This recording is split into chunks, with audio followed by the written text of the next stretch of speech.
Assalamualaikum warahmatullahi wabarakatuh. Perkenalkan, saya Kristi Keiko dari 12.6. Di sini saya akan menjelaskan mengenai evolusi. Evolusi dalam ilmu biologi itu merupakan perubahan-perubahan pada sifat-sifat terwariskan baik secara morfologis maupun fisiologis. Nah, dalam suatu populasi organisme dari satu generasi ke generasi berikutnya. Perubahan-perubahan ini tuh terjadi karena adanya kombinasi tiga proses utama dalam evolusi.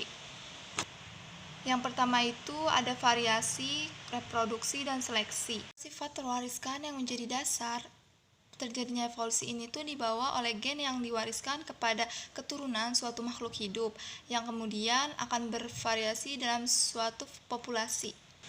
Jadi, saat organisme bereproduksi, keturunannya akan memiliki sifat-sifat baru.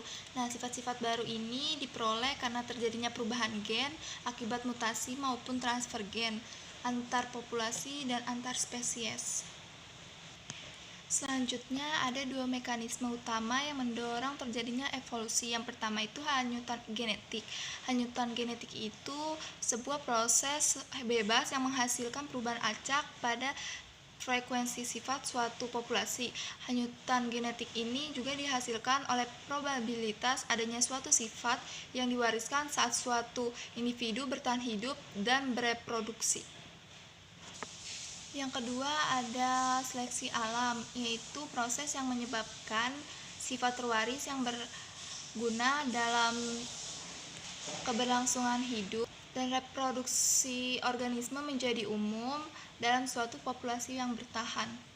Selanjutnya ada faktor yang mempengaruhi evolusi.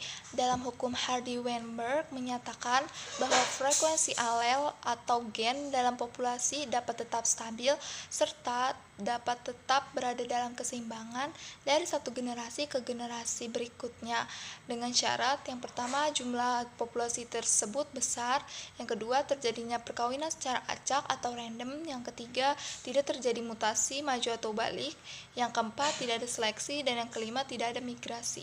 Selanjutnya ada faktor yang dapat menyebabkan terjadinya perubahan keseimbangan frekuensi gen. Yang pertama ada perkawinan tak acak. Tidak ada perkawinan yang benar-benar acak yang dipengaruhi oleh faktor pilihan. Yang kedua ada migrasi. Individu yang meninggalkan populasinya secara otomatis akan membawa alel keluar.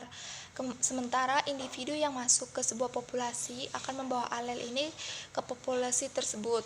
Pergerakan alel antar populasi disebut sebagai arus gen. Ketiga ada hanyutan genetik, yaitu perubahan frekuensi alel akibat adanya populasi kecil yang terpisah dari populasi besar. Yang keempat ada seleksi alam. Seleksi alam ini menyebabkan dua hal, yaitu yang pertama organisme yang adaptif atau dapat menyesuaikan diri dengan lingkungannya yang baru akan dapat mempertahankan keberlangsungan hidupnya dan berkembang biak.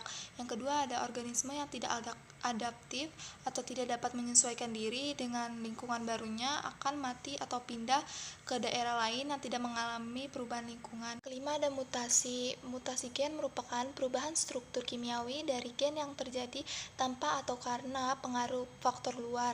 Nah, perubahan materi genetik ini tuh bersifat menurun. Yang keenam ini ada rekombinasi dan seleksi. Nah, rekombinasi gen dapat berlangsung melalui perkawinan. Hal inilah yang membuat reproduksi seksual menjadi faktor penting dalam proses evolusi. Selanjutnya ada faktor terbentuknya spesies baru. Nah, spesies baru ini adalah isolasi. Isolasi ini mencegah terciptanya kembali keseragaman antar spesies melalui hibridasi. Isolasi ini terbagi menjadi dua macam, yaitu isolasi geografi dan isolasi ekologi.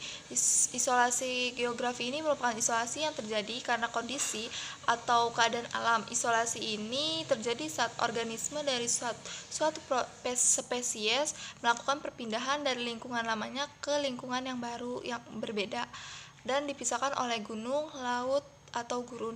Sedangkan isolasi ekologi ini terjadi karena dua spesies yang berkerabat dan terdapat di suatu daerah geografi yang sama tetapi habitatnya ini berbeda. Di sini ada contoh bukti dari evolusi.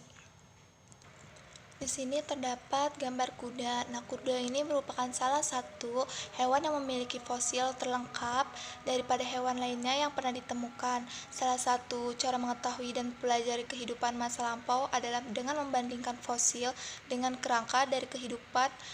Pada kuda terjadi evolusi pada ukuran tubuhnya. Contohnya tuh kuda Eohippus yang tadinya tuh cuma sebesar kucing dan dia berevolusi menjadi Equus yang ukurannya tuh jauh lebih besar. Nah, hal ini tuh dapat dilihat dari perbedaan ukuran fosil Eohippus dan Equus yang tak hanya kaki yang semakin panjang namun juga terdapat perubahan leher yang memanjang, geraham membesar dan kepala semakin besar. 2. Bukti evolusi homologi alat tubuh.